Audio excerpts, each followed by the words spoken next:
ಮಕರ ರಾಶಿಯವರಿಗೆ ನಿಜವಾಗಲೂ 2026 ಸ್ವಲ್ಪ ಸಂಭ್ರಮನೂ ಕೂಡ ಇದೆ, ಹಾಗೆ ಸ್ವಲ್ಪ ಕಷ್ಟದಾಯಕ ಅಂತಲೂ ಕೂಡ ಹೇಳ್ಬೋದು. ಕುಟುಂಬ ಸ್ಥಾನದಲ್ಲಿ ರಾಹು ಕೂತ್ಕೊಂಡಿರ್ತಕ್ಕಂಥದ್ದು, 8ನೇ ಮನೆಯಲ್ಲಿ ಕೇತು ಕೂತ್ಕೊಂಡಿರ್ತಕ್ಕಂಥದ್ದು.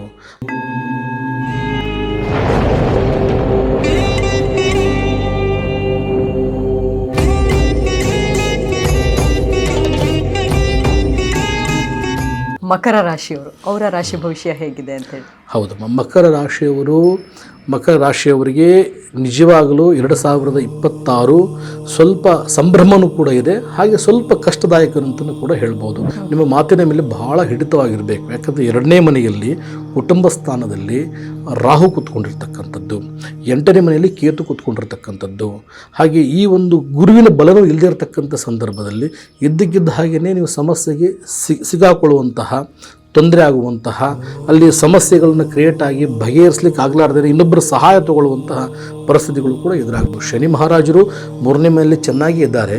ರಾಹು ಕೇತುಗಳು 8ನೇ ಮನೆ 2ನೇ ಮನೆಯಲ್ಲಿ ಕೂತ್ಕೊಂಡಿರ್ತಕ್ಕಂಥ ಫಲ ಸ್ವಲ್ಪ ಇದ್ದಕ್ಕಿದ್ದಾಗೆ ದೇಹದಲ್ಲಿ ಏರುಪೇರಾಗಿ ವ್ಯತ್ಯಾಸ ಆಗಿ ಸ್ವಲ್ಪ ನಿಮಗೆ ವಾಹನ ಅಪಘಾತದಂಥದ್ದು, ಆರೋಗ್ಯದಲ್ಲಿ ತೊಂದರೆಗಳಾಗ್ತಕ್ಕಂಥದ್ದು, ಸೂಕ್ಷ್ಮ ರೀತಿಯಲ್ಲಿ ಸಣ್ಣ ಪುಟ್ಟ ಒಂದು ಶಸ್ತ್ರಚಿಕಿತ್ಸೆ ಆಗುವಂಥದ್ದು, ಇಂಥ ಘಟನೆಗಳೆಲ್ಲ ಸಂಭವಿಸುವಂಥ ಸಾಧ್ಯತೆ ಇದೆ. ನಿಮಗೆ ಮೊದಲನೇದಾಗಿ ಗುರುವಿನ ಬಲ ಇಲ್ಲ, ಆಮೇಲೆ ಗುರು 6ನೇ ಮನೆಯಲ್ಲಿ ಕೂತ್ಕೊಂಡಿದ್ದಾನೆ. ಸ್ವಲ್ಪ ನಿಮಗೆ ಆರೋಗ್ಯದ ಕಡೆಗೆ ಅವಘಡಗಳಿಂದ ಸಮಸ್ಯೆ ಆಗ್ತಕ್ಕಂಥ ಸಂದರ್ಭಗಳು ಬರಬಹುದು. ಹಾಗಾಗಿ ನೀವು ಭಾಳ ಜಾಗೃತಿಯಿಂದ ಇರಬೇಕು. 100ಕ್ಕೆ ನಿಮಗೆ ಸುಮಾರು 40ರಷ್ಟು ಮಾತ್ರ ಒಳ್ಳೆಯ ಫಲ ಇದ್ದು 60ರಷ್ಟು ಸ್ವಲ್ಪ ಕೆಟ್ಟ ಫಲಗಳಿದೆ. ಬಟ್ ಮುಂದಿನ ದಿನಗಳಲ್ಲಿ ನಿಮಗೆ ಏಪ್ರಿಲ್ ಮೇ ನಂತರ ಒಳ್ಳೆಯ ಸಮಯನೂ ಕೂಡ ಬರುತ್ತೆ. ಅಲ್ಲಿವರೆಗೆ ಸ್ವಲ್ಪ ನೀವು ಭಾಳ ಜಾಗೃತಿಯಿಂದ ಇರಬೇಕು.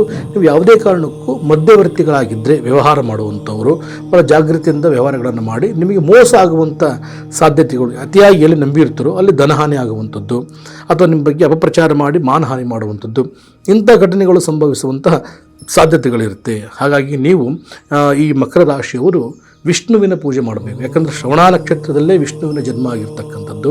ಹಾಗಾಗಿ ವಿಷ್ಣುವಿನ ದರ್ಶನ ಮಾಡಿಕೊಂಡು, ಹಾಗಾಗಿ ನೀವು ಮನೆಯಲ್ಲಿ ಪ್ರತಿಯೊಂದು ಬುಧವಾರದ ಸಮಯದಲ್ಲಿ ವಿಷ್ಣುವಿನ ಪೂಜೆಗಳನ್ನು ಮಾಡ್ಕೊಂಡು ಹೋಗಿ. ಶನಿವಾರ ನೀವು ವಿಶೇಷವಾಗಿ ಸಾಧ್ಯವಾದರೆ ವಿಷ್ಣುವಿನ ಪೂಜೆ ಜೊತೆಗೆ ತಿರುಪತಿ ದರ್ಶನ ಮಾಡ್ಕೊಂಡು ಬಂದರೆ ನಿಮಗೆ ಭಾಳ ಒಳ್ಳೆಯದು. ಯಾವ ಸಂಖ್ಯೆಯನ್ನು ಫಾಲೋ ಮಾಡಬೇಕು ಗುರುಗಳೇ? ಇವರು ಸಂಖ್ಯಾ 8.